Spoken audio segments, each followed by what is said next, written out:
Well, welcome again to the Ezri Center lecture series. And for those of you who haven't had the privilege to hear Dr. Negar Mottahedeh, we have another opportunity, of course, on a different subject. Dr. Mottahedeh is a very established and I would say prolific writer. I can distribute these two books that she has recently written and kindly presented to us. She has a PhD from the University of Minnesota in 1998. She's an assistant professor of literature and women studies. She received her PhD from Department of Cultural Studies and Comparative Literature at the University of Minnesota. In 2008, Duke University Press published her book on post-revolutionary Iranian cinema entitled Displaced Allegories, and her first book, Representing the Unrepresentable, was published in 2000 as well by Syracuse University Press. She is author of numerous articles in journals, edited volumes, collections, and entries in the encyclopedias, and of course book reviews and other publications. I would just mention those few other journals except these two books. Karbala Drag Kings and Queens, published in the Drama Review in winter 2005. And the New Iranian Cinema, Traditions in World Cinema, published in the Tradition in World Cinema by Bodley and Schneider and Palmer in Edinburgh University Press in 2006, and Woman is Color on Mohsen Makhmalbaf Gabbe in Cines del Sur International Film Festival book 2008. And we are very grateful to her for presenting us, apart from her Thursday lecture that was on photography, today a lecture on the Iranian cinema, the title of which is Islamic Cyborgs, a study of post-revolutionary Iranian cinema. Thank you very much, and we are looking forward to hearing you. Thank you. Thank you, Dr. Shahbaz, for the kind invitation. I am Pleasure is us. honored. It's such a privilege. No, truly, it's such a privilege. I'm so glad to be here. So before I start, I usually read the lectures. I'd like to just show a brief clip. Shall I put off the light? Yes, please. Let's just leave the light off.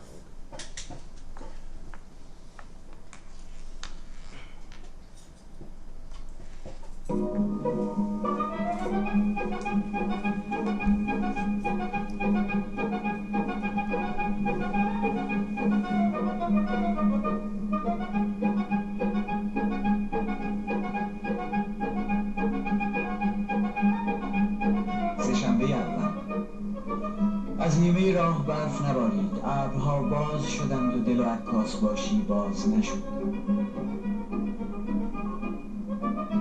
اسباب سینماتوگراف ابتیا شد. سلطان فلفور مقرر فرمودند از مراسم استقبال فیلم برداشت کنم. عرض شد قبله عالم اسباب سینماتوگراف سنگین است. فرمودند چند حمال عجیب شوند. ملازمان همه جا جستجو کردند، یافت نشد. بار را یک تنه بر دوش کشیدم.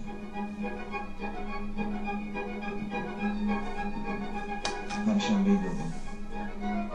مردم فرنگ 3 روز و 3 شب است از ما استقبال کردند. جشن و سرور زیاد بود، همه چیز خوب است، نعمت فراوان است، لکن آتیه ندارد.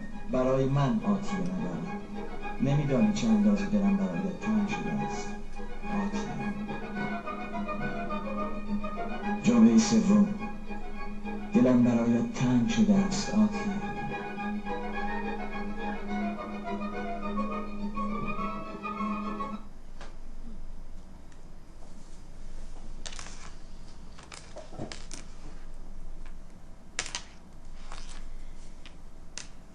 This still image that captures the Shah's look at the primitive motion picture camera embeds in celluloid an index of the history of the cinematic medium in Iran. As index, it calls forth the gaze of future generations. Muzaffareddin Shah's monarchic look at the camera carries, as if oratically, the historical conditions informing the coming into being of film as a cultural and political practice in Iran. The purchase of a motion picture camera by the Persian king Muzaffareddin Shah during his journey to Europe in 1900 continued the tradition of dynastic travelogues, diaries, one could say, that captured the near, the present, and the everyday in distant, faraway places.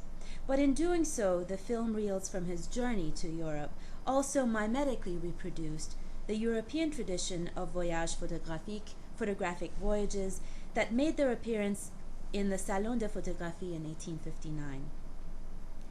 Muzaffareddin Shah's travelogue entry regarding his newly purchased camera was written against the backdrop of a festival of flowers in Ostend, Belgium. It arrests moments of visual exchange between parading European women and himself. The scene captured by his cameraman combines a mixture of decorum and titillating circumstance, a pleasing sensuality that is palpable in this second still from one of Muzaffareddin Shah's early film reels, in which his Persian travel companions gaze at European women whom they encounter on the streets of Europe in broad-brimmed hats typical of turn-of-the-century fashions.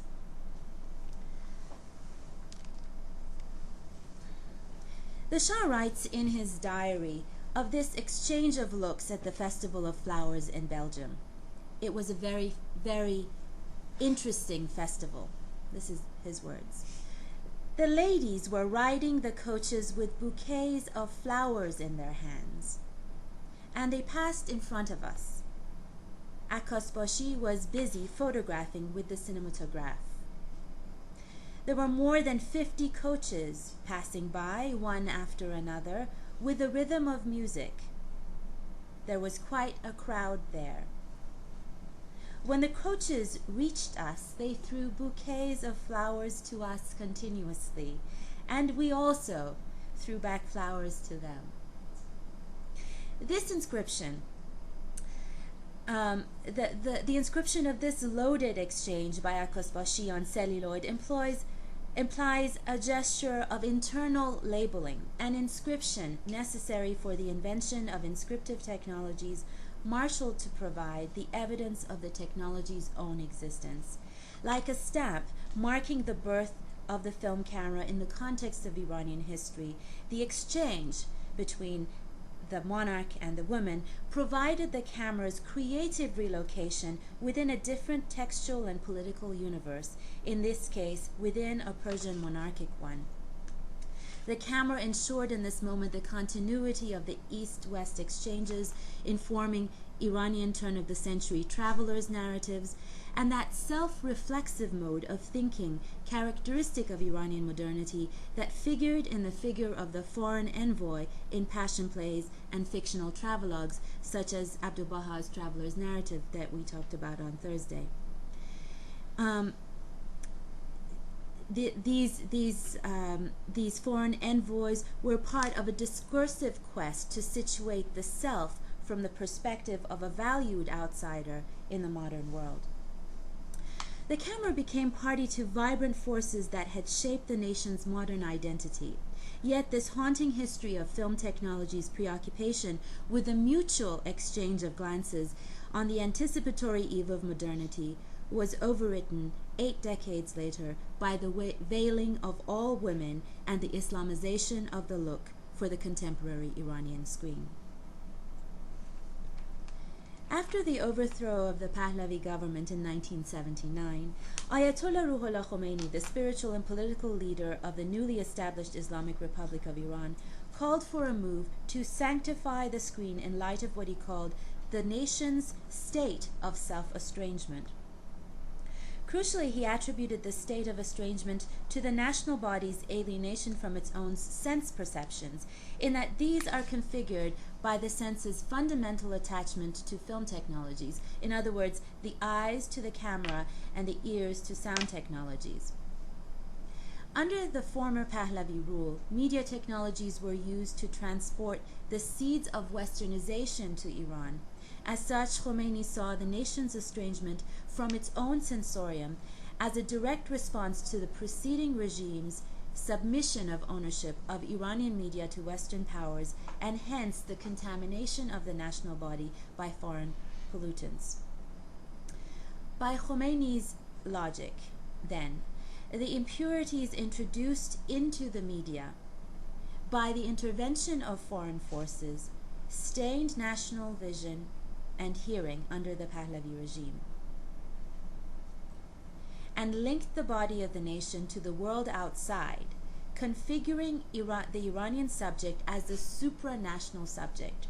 So, with eyes and ears that were foreign, because the technologies were foreign, the body was essentially alien from itself. The contamination that penetrated the national body attuned the nation's sensorial capabilities to the needs of foreign powers. The pollution of the national sensorium by globalizing forces working through media technologies implied the weakening of the national body and the distraction of the nation's forces away from production and national knowledge, even life. For Khomeini, women's bodies marked the site of this contamination in media technologies. They stood as the very fissures through which foreign impurities were introduced into the nation. Produced and characterized as spectacles, mere objects, he calls them, possessions, pleasure seekers, women were used by media technologies to derail and weaken Iranian society, leaving Iran susceptible to other contaminants ushered by colonial invasion, imperialism, and capitalism under Pahlavi rule. Now, this take on technology was not new to Iranian Shiite thought. Shia modernists such as Jalal al-Ahmad and Ali Shariati had attributed the West toxification of the nation to contaminants introduced by Western technologies in the 1960s and 70s. But, and surprisingly, in Khomeini's discourse, this contamination did not add up to a complete rejection of cinema. Instead, such features of modernity were in need of what he called a thorough cleansing. For Khomeini, the promise of sanctified mediating technologies was the purification and the consolidation of the collective. Linking and delinking scenes, shots, and sounds in films to tracks, film technologies had the capacity to open up spaces in ways that habituated consciousness had closed to both human visuality and hearing. Media technologies as prosthetic extensions of the human sensorium and as the inheritors of the human mimetic capacity to reproduce correspondences. Film technologies could in fact reconfigure the senses on a collective scale by bringing things closer, by slowing things down, by creating the perception of distance in the smallest spaces through a form of playful reproduction. In doing so, technologies of sound and vision could allow us to see spaces differently, and in 24 frames a second, detonate the very limits set on our perceived everyday world. This, of course, is only one way in which the notion of the optical unconscious in Walter Benjamin's artwork essay can be usefully employed in understanding the workings of film technologies. Khomeini's call for the purification of cinema from the pollutants that had conditioned the senses of the nation through dominant cinematic practices, that is, from practices that Khomeini articulated in terms of imperialism, capitalism, and ideological manipulation, recognize the conjunction between dominant cinema's production values and the imperial power of film's enunciative strategies over the national body. Indeed, the philosopher Jean-François Lyotard refers to classical Hollywood mise-en-scène, which is the setting of the film, as a kind of cinematography, or the inscription on the body, composed of disparate elements, images, voices, sound effects, music, writing. Film organizes and aims at the body of the spectator, which is the sensory receptacle of various stimuli. The reinvigoration of the national sensorium in Khomeini's utopian vision of cinema, and of cinema's future role in the constitution of a purified national body, suggests a fully cognizant understanding of cinema as a technique and a technology that engages in the total management of the body through the senses. Of course, Abdul Wahab Boudiba notes with regards to purification practices in Islam that the subject is never ultimately purified. And Khomeini's goal was not to seek a primordial innocence prior to the shaping of sense experience, in particular by American cinema. Khomeini's goal, rather, was to produce an Islamic culture by means of film technologies, technologies which he saw as extensions of the collective sensorium. Khomeini's vision for film technology was essentially the production of a purified, techno-sensorial national body, a disassembled and reassembled postmodern collective and personal self that Donna Haraway once termed the cyborg. In Islam, such purification is not gratuitous. It is a state that makes possible a dialogue with the sacred. So once the senses are purified, you can have a dialogue with the sacred. Purification can be seen precisely as an overcoming of anxiety, a resumption of control over the body, and the forces that create delusion, mystery, overflowing, and what he calls ecstasy. For Khomeini, the purification of film technologies as organs for the collective meant the possibility of national purification and regeneration on a collective scale. Freed from global influences, the national body would ingest technology's purified senses of seeing and hearing as if it was its own. Sanctified, the collective body would return to national labor by mimetically adopting the pure and modest posture promoted by the newly purified look of the camera. By the repeated exposure of the body to these sanctified technologies, much like the rigorous and precise attention given by the believer to the purification of the body by following rituals scripted in Islamic law, cinema's purified technologies would gradually become habits in the national body's tactile appropriation of technologized standards.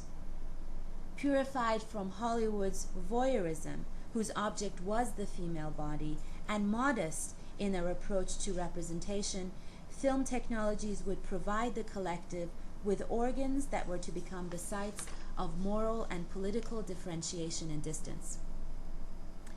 Detached from the global sensorium, the Iranian national sensorium, the Iranian national body, would sense the world through mechanical organs, modified and calibrated to Shiite modes of seeing and hearing, that is, to modesty.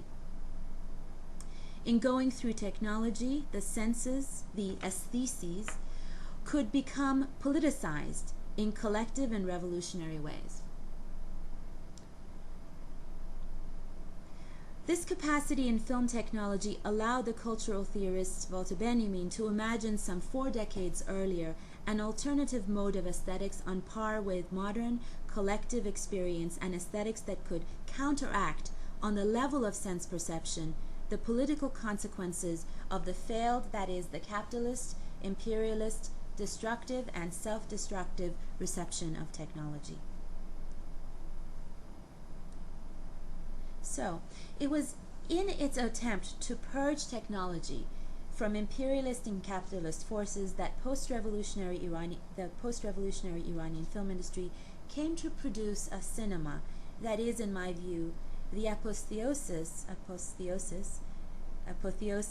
of 1970s European feminist gaze theory, and a surprising expression of the feminist avant-garde stance against voyeurism in Hollywood melodrama.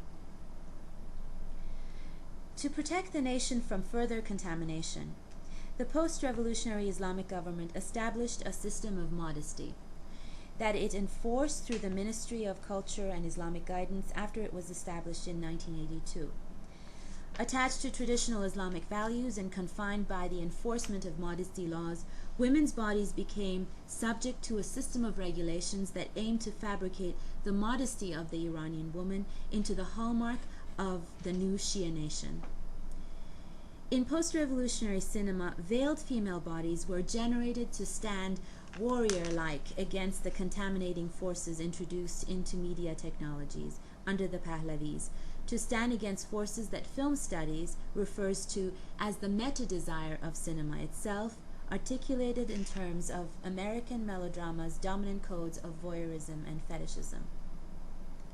I thought that a scene from a film would actually help show the ways in which modesty laws operated. A scene in Tahmin Milani's post-revolutionary melodrama Legend of the Sai, Afsane Ah, made in 1991, illustrates this point.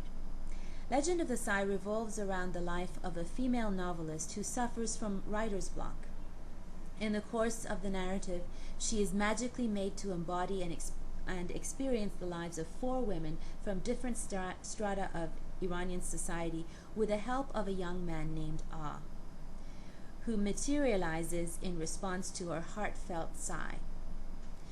In this film, director Tahmin Milani includes a bedroom scene in which Fereshteh, an architecture student, redrafts her work as her sister Firuze sleeps.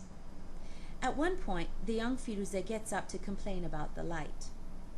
What we notice is that she has her headscarf on in bed.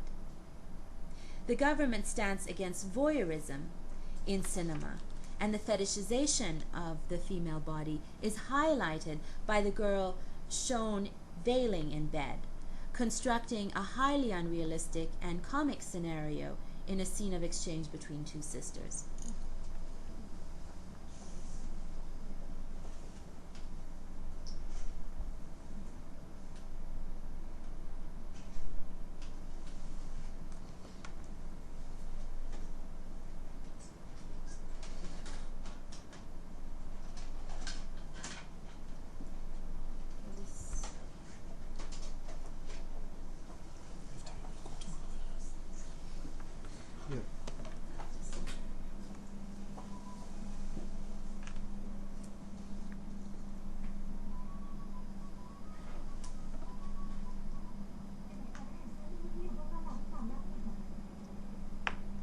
به حال اینا که اینقدر ساده ابتدایی زندگی میکنن.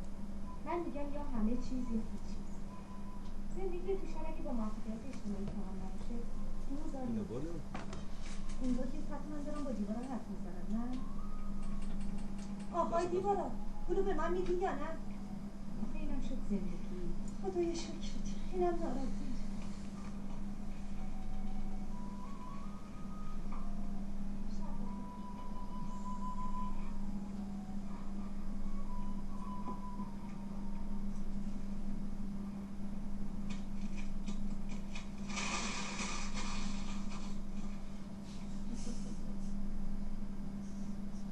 تو رو خدا پاشو بخواب، ساعت 2:30 نصف شبه.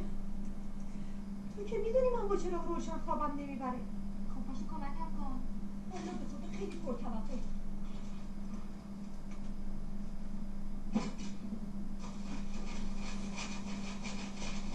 خوبی چقدر سر صدا میکنی فرشته؟ این همه سفر جنابالی صدای صبح از خواب ناز بیدار شدن. Twice, so that the point is very, very clearly made. The modesty laws that were instituted by the Iranian government enforced the veiling of all women characters on screen. But to characterize a woman veiled within her own fictional quarters is not unlike a gesture by the character within the film looking directly at the camera. Because female veiling ensures modest relations between unrelated men and women, the veil's ever-presence on screen reflexively points to, addresses in fact, the presence everywhere of an unrelated male viewer in the film theater. the veil meets his look and foregrounds in this way the looked-atness of the film itself, eschewing the voyeuristic conventions of realism inherited from American melodrama. In other words, the voyeuristic conventions are such that the characters don't look out at you, they don't notice you, so that you can look into the scene as if uninvited. You are, in fact, in an American melodrama, you are a peeping Dom, and you are welcomed as such, but you're never noticed.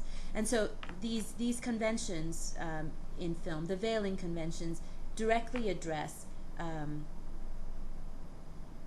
sort of a disorder in us, the voyeuristic disorder in us, and also our desire to fetishize bodies and commodify them. Women's veiling in private and especially in filmic women-only spaces thus equivocates a direct address by the film narrative, countering the spectator's absorption into scenes that coyly let themselves be seen. Such cinematic voyeurism and unauthorized scopophilia is the condition of film viewing globally. It inscribes the spectator's peeping Tom habit in film viewing. As a gesture of self-awareness, the veil in Iranian film draws a curtain on this stolen look once and for all. Aware of the presence of the spectator, Iranian post-revolutionary cinema takes its stand against the hermeneutic and closed system of representation that cuts itself off from the space of the spectator and thus configures filmic space as a space of self-sufficiency detached from the realm of the sacred. According to Joan Kopchak, the moment of self-sufficiency in visual representation marks the point when the post-sacred world is installed. That is the point at which moral and religious certainties are at once erased and melodrama springs into existence. Post-revolutionary Iranian cinema's resolve in foregrounding the film's looked-atness against the absorption of the spectator's look in dominant cinema reflects contemporary Iranian cinema's continued insistence on the sacred and gives emphasis to cinema's antagonistic stance against melodrama's scopophilic coordinates. The Pahlavi regime's modernizing efforts in Iran from the 1930s onward were instrumental in the establishment of melodrama as a genre in Iran. Early Iranian silent films and later the film Farsi were mimetic of the codes of Hollywood melodrama in their mode of characterization. This copying of American cinema was a global phenomenon from the first sound film in the 1920s onward. Film stars in these films became circulating objects, crucial in promoting modern commodities in the marketplace, and as such they articulated what we might call a vernacular modernity that had its filmic roots in Hollywood westerns and American melodramas shown alongside these national films in urban theaters. This photograph, taken of the Tamaddun cinema in the late 1950s in Tehran, is a profound example of the kind of back-to-back screening practice in Tehran theaters. Tamaddun here announces Burt Lancaster in his Majesty O'Keeffe in 1954. And right alongside it is a poster of the popular Iranian singer-musician duo Delkash and Vigen in the film Zalem Bala, made in 1958. The title of Zalem Bala means naughty but sweet. In His Majesty O'Keeffe, the British actress Joan Rice plays the dark-skinned Polynesian Dalabo, with whom Lancaster dallies as he embarks on a career as a coconut oil trader after he shipwrecks on a South Pacific island. Here he not only finds Dalabo attractive, but after going native, he fights off indigenous chieftains and German empire builders. Let's see. Now, coconuts are not, coconuts are not are always part of the package in Delkash and Vigen films, but as percussion instruments in the numerous and escalating sound and dance numbers that they perform to a bold, boozy, and boisterous heterosexual audience, usually in modern urban nightclubs.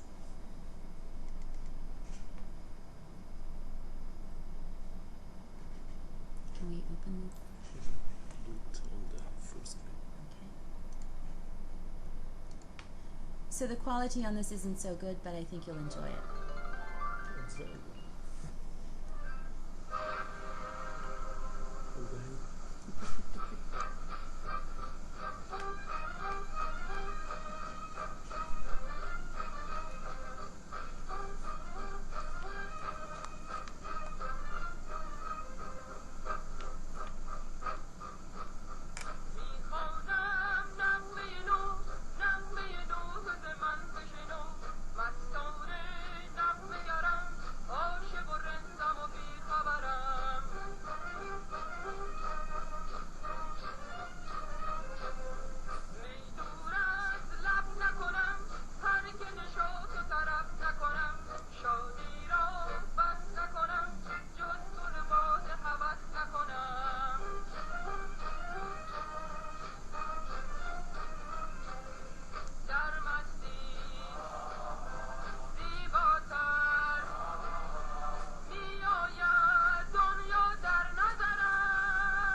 Hmm? This is Sardin. I think so, yes, yes.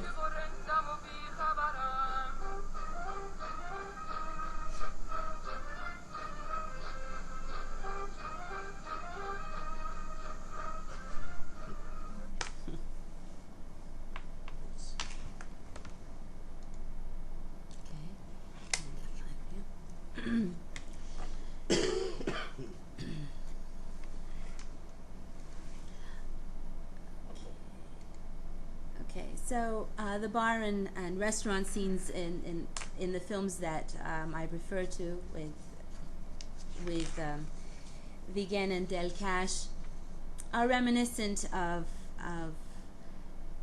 westerns and melodramas of the same period. For example, Marilyn Monroe in the 1954 River of No Return, and nightclub scenes in 1950s Mexican classics, Aventurera, made in 1950, in which love becomes a commodity for everyday sale.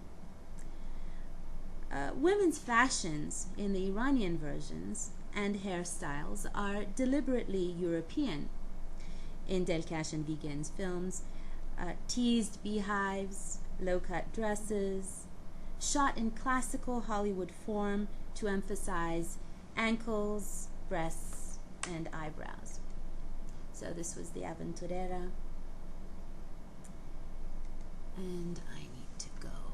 Oops. Okay. Which one? This one? Oh, no, this one.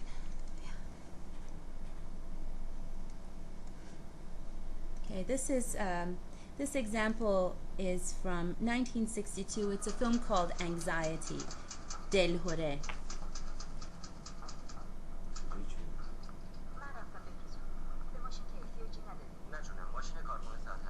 Take a notice of how it is shot.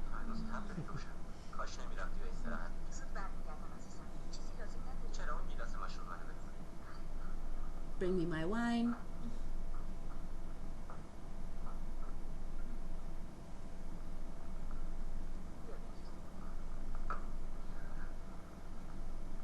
And now, finally, traditional gestures of heterosexual love.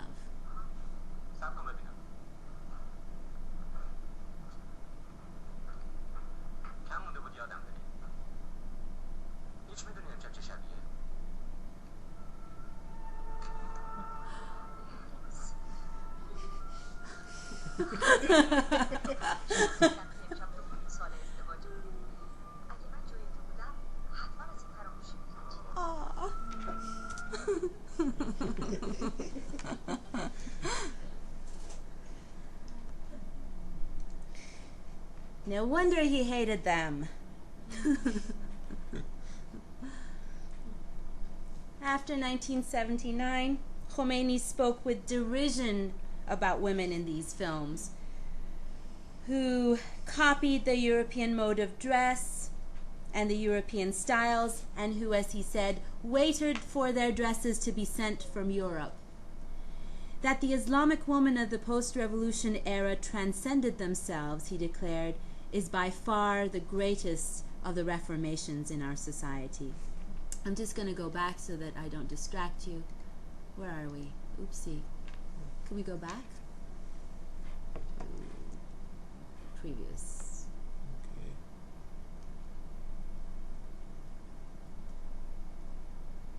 One more. Okay, there. This is good. Okay. That the Islamic women of the post-revolution era have transcended themselves, he declares, is by far the greatest of all reformations in our society. True, Iranian cinema participated in the global trade of modern commodities through its own melodramatic genres, but this trade was not limited to goods. On the global marketplace, Hollywood's biggest trade was in the mass production of the senses. Even the most ordinary American films were involved in producing a new sensory culture attuned to the changing fabric of everyday life, of sociability, of leisure, which Iranian films of the pre-revolution era reproduced en masse. It was this sensory culture that was to become the inheritance of the Khomeini regime on the eve of the Iranian Revolution. The constitution of the subject, the arrangement of the subject citizens' dispositions, the subject's awkward supranational positioning within the national body became problematical for the isolationist regime under Khomeini's rule. For him, the future of the national sensorium was in the balance. The Ministry of Culture was charged then with the re-education of the nation's senses and was commissioned to inscribe a new embodiment of the national subject as spectator, severed from the global film industry. The commandments of looking, the ahkam nigah kardan, were instituted as a result. By means of the eyes, the Shah's government corrupted our youths, writes Khomeini. They showed such and such women on television and thereby corrupted our youth.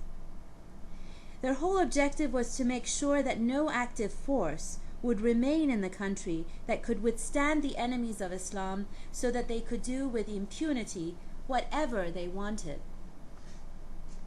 Iranian youth were, in his words, beguiled, stripped, and denuded. Khomeini wrote this, so that the West would better plunder our wealth before the eyes of an indifferent people. Khomeini's revolution was a prosaic matter. His was a revolution under the skin. You cannot see the essence of bodies, he writes, but only their accidents. Our eyes see color, our ears hear sounds, our sense of taste experiences flavors, and with our hands we feel the external dimension of an object. But all these are accidents. Where then is the body itself, he asks. The body itself is a mystery, the shade or reflection of a higher mystery. It is this mimetic play with light and shadow. In its mimetic play with light and shadow, the Iranian film industry was to represent not this world, but another world as a reflection of that higher Shia mystery. To bring this mystery to life, the film industry was to produce a body unhampered by the conventions and codes of realism in dominant Hollywood cinema. In this, its reconditioning of cinematic technologies, the purification of cinematic technologies, the Islamic government attempted to summon the mystical Nakujabad, the place of the imaginal world, and it was this world that the theocracy aimed to establish in the empirical, the this-worldly world, as the body of the nation by means of a purification of the national sensorium. Though a mystical veil surrounds the whereabouts of the 12th Imam, it is said that he went into occultation from the world of sensory experience as a young child in 873 AD. For centuries now, he has been thought to reside on a green isle, a timeless place, a land of nowhere, and Nakujabad, a land without coordinates. His imminent return imbues every moment of time with significance. The Nakujabad in which the 12th Imam resides, perhaps alongside other Shia saints, is self-sufficient, immune, and closed to the outside world, at least according to the accounts of those who have seen it. Only those who are summoned are able to find their way to this unknown region, to an imaginal world that is described as both an oasis in the desert and an island in green waters. Historically, in the Iranian context, the imaginal world appears in the empirical world and is perceived by the senses of the believers during the month of Muharram. The life-giving energies of the imaginal world animate ritual performances such as the Taziyah Passion Play. In the course of the Passion Play, a performance which recalls the early history of Shiism, actors and spectators together become imaginal bodies, resurrection bodies, that simultaneously enact the past history of Islam, and its redeemed future in the messianic coming of the Qa'im. They do so on an open stage, which in the course of the play comes to belong to a no place, a no time, a Nakujabad, that is scheduled to reappear on the this-worldly plane on Judgment Day. Now, it would be wrong to describe the imaginal world as an imaginary world. The world of fantasy and imagination belong to the image world, a world that is different in spiritual degrees from the imaginal world. The word imaginal itself derives from a combination of the words image and original in Corban's lexicography. The imaginal stands for the sight of the original image. The logic of commodification under capitalism has introduced an image form that is the reduction of the imaginal world to the world of the senses. Human sense perception has as a result been corrupted by its attachment to processes of characterization and production that are constitutive of this commodified image, an image that stands as the real itself in fiction film. Purified of these processes of commodification, the perceptual faculties of the believers can, by Khomeini's logic, access the imaginal world and can call upon the sanctified figures of the imams residing in the no place of Nakujabad to right the wrongs let loose on the body of the believers by its aggressors. As the numerous talks and writings of Khomeini suggest, technologies of sight and hearing as prosthetic extensions of the collective national body's senses, once purified, will enable the believers access to the world of the imaginal, to a world outside all coordinates. It was in response to Khomeini's vision of technological purity that Iranian cinema was to develop a new literacy to which the senses and the technologies that extend the sensorium in the realm of film production were attached. A new syntax of shot relations, signaling nationalized space in film, would be constructed on the premise of the Islamic Republic's prohibition on the look, and its understanding of the purified sensorial link that would bind the national body to the mystical imaginal world of the Shiite imams. the modest and averted look came to replace the direct and desiring look of voyeurism, and it would finally splinter and destroy the contaminants that were said to have entered the national body in this first exchange of glances on the streets of Belgium, captured by Akos Bashi's primitive camera.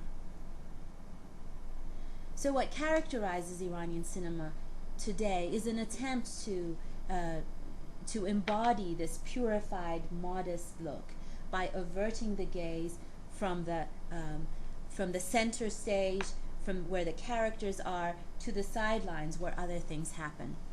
In referring to his film 5, director Abbas Kiarostami, in fact, suggests that the function of his film is one of audiovisual detoxification, along the lines of Khomeini's call for the purification of vision in his anti-imperialist talks.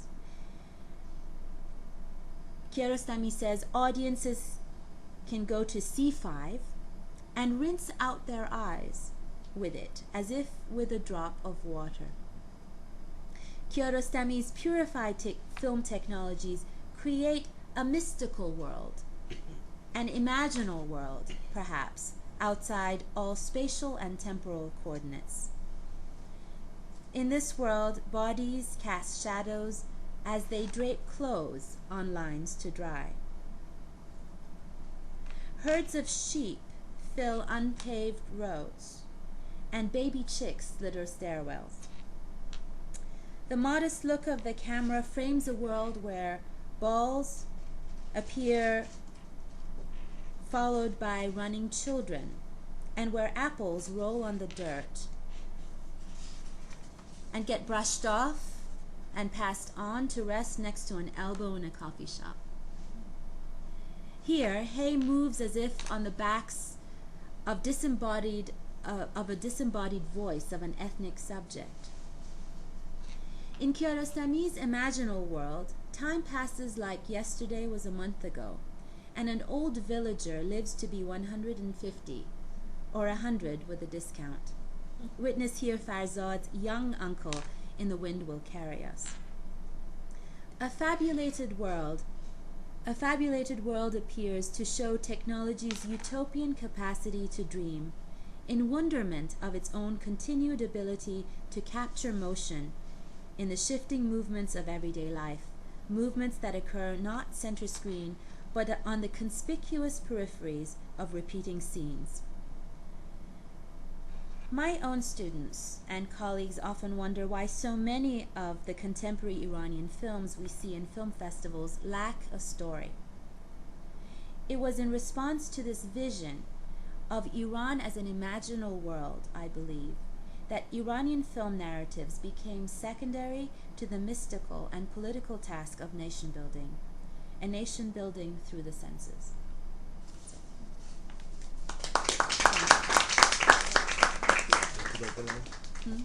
Yes, please.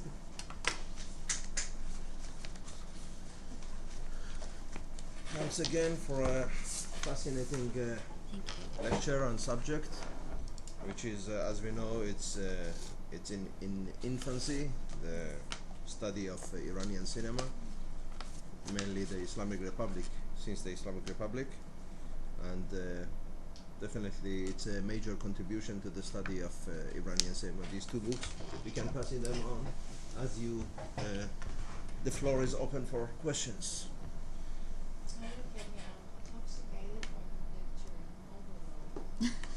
No, you can't. Look at everyone. I look at everyone. Yes. Yes, please. You said that putting the veil on a woman even in private space reflects the attitude that we take into consideration also the viewer from the audience, the outside. Yes. Could it also derive from the fact that some of the technical personnel, or all of them, are males? Yes. Absolutely. That was a long question or a short answer? Yes. But you know, I think that I would like to say something because it reminds me of something, and this is that in the purification of the film industry through veiling, through modesty laws, etc. Iranian cinema has achieved what American cinema has not in all of its years of existence, and that is that it has more renowned female filmmakers than any cinema in the world.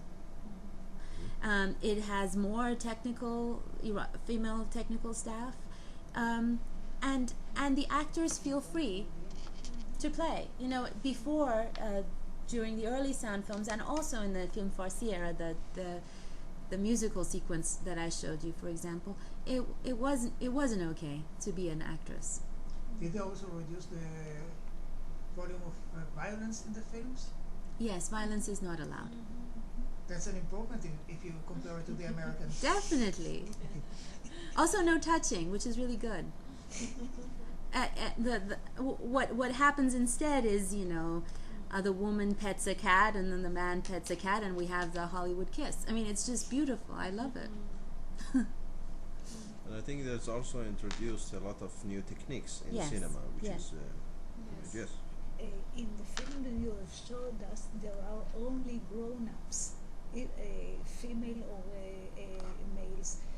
Are there any films in which a young boy or a young girl not reaching the age of 18 or something like that is one of the main or the characters, or because I'm interested in presenting the ideas to the younger generations. Yes. And I think that when somebody, a youngster sees somebody who is his own age, he can sympathize and understand and identify Yes. better.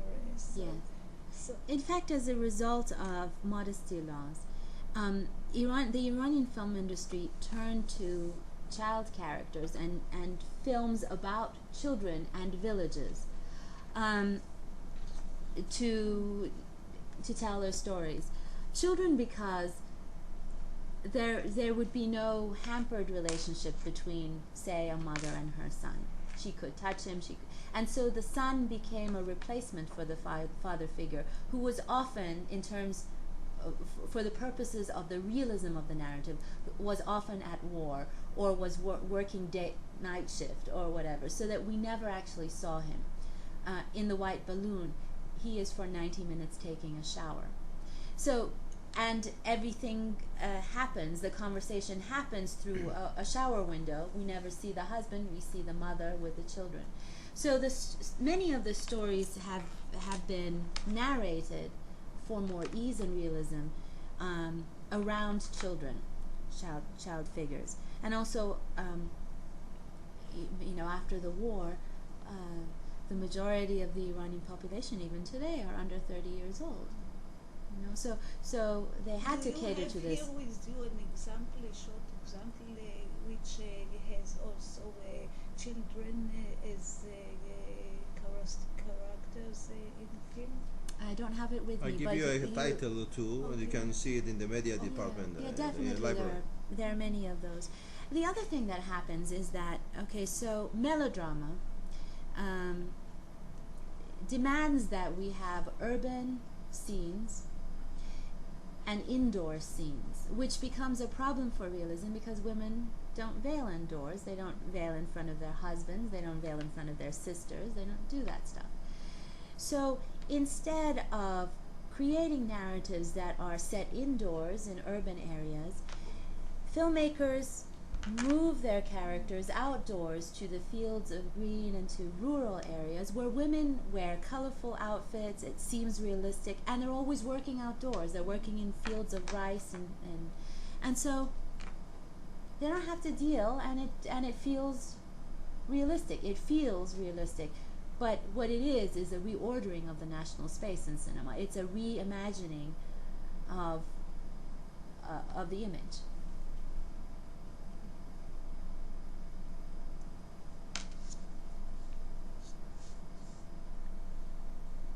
Could you tell us a little bit on the development of censorship? I mean, we have the censorship in Iran is more or less the byproduct of the policy of the government.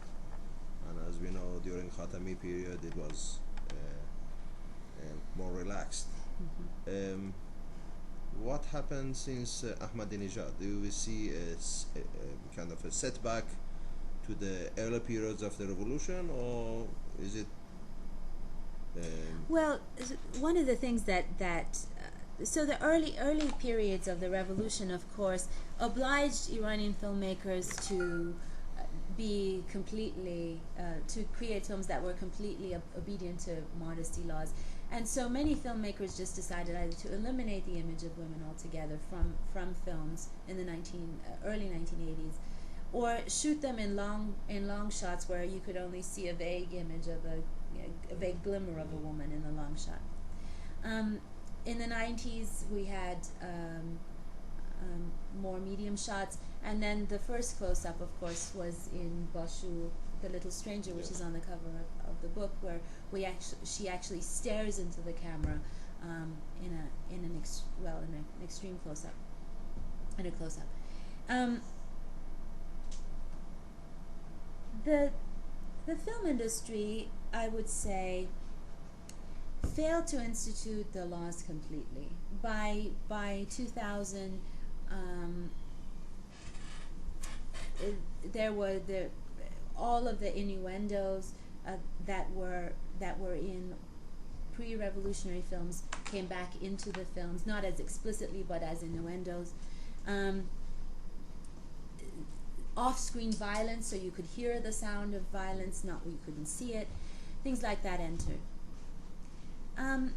The Khatami era was an era where culture really flourished, and lots of films came about. It was also an era where filmmakers, many of the commercial art filmmakers like Mohsen Makhmalbaf, Abbas Kiarostami, Beyzai, Tamini Milani, they got contracts outside of the country. So especially with France, with French producers. So by the time Ahmadinejad came around, many of the ones who were already well known to our world already had contracts with the outside world.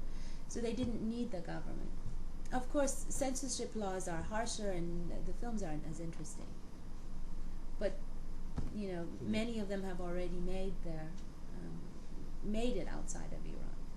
How dangerous is it, for Iranian filmmakers to do a co-production with outside sources like French or Belgium, or for them being still in Iran but doing a film which is not necessarily according to the codes of the commandments of the Negar Kardan, but film Doros Kardan, maybe for making film. Well, they don't show the film, so it's fine. Yeah, but if I assume that they, I know that they are smuggled in, so it doesn't endanger them. I don't know of that.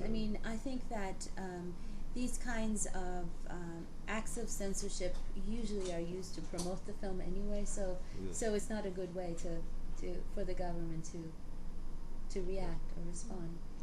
What I relate is, for example, Gabe was translated into Hebrew and was presented here, and it created some sort of problem for Makhmalbaf in Iran. But then he said, okay, I'm not responsible like the Shah used to say with the oil, I'm not responsible. They are selling to the oil market. If it reaches Israel, I don't mind. So I'm just saying, if there is any, danger from that point, or they are excused. No, I don't. I haven't really heard of that many cases of that. Okay. Have you? Look, last year in Fajr Festival, there were directors that they were eliminated, stopped to produce their films. And if you remember, they sent an open letter to Ahmadinejad, and they published it in newspapers and protested about being stopped and banned in producing films. And even the more ridiculous form it was that Ahmadinejad, he was so famous, he, not himself personally, but his staff, they chose the films to be participated in Fajr Film Festival. It became a circus, and everybody banned this Fajr Film Festival last year, and they got to the situation that this year they eased a lot, and because of the very future election, they eased lots of filmmakers like Bahram Beyzai. For 20 years he was stopped producing films, and last year he succeeded to produce his films and screened on Fajr Film Festival, and he was praised by everyone. After 20 years being stopped, he managed to produce his films. So somehow it's very tricky, it's very vague, it's a very gray zone, is very, very wide in film industry, I feel. Yeah. The way that the censorship works is that films go through many many phases, so already at the script level and then the first shootings and so forth. When the film is finally produced, they are categorized. So if you're an A film, then you can show in the center of town, but if you're a C film, you're in the outskirts. And in the rural areas, they don't show the ones that have C grade. Well, Dr. Mottahedeh, what would be some of the major themes that you think Iranian cinema has brought to the fore since the Khomeini Revolution? What are the major themes? I think many of the themes I see are goodness, just human kindness and goodness, and really the miracle of human relations is very present. But it's also in the poetry of the visual. It's an appreciation of beauty, of the incidental. The camera has us notice life and its beauty. And I, of course, as cynical as I am, I believe that it is because of the censorship of the human form, and I don't see it as a bad thing. Okay, so thank you very much again for coming. Thank you for honoring us with another lecture. Thank you so much. I know it's not often that when somebody comes as a short visit and gives two lectures, different lectures, not the same lecture. So thank you very much. Oh, it's such a privilege. It was a Thank privilege you so much. to meet you and hear you. And we're looking forward to come during your next visits in Israel. Okay, wonderful. Thank you. Thank you very much. Thank you so much. Thank you so much for coming.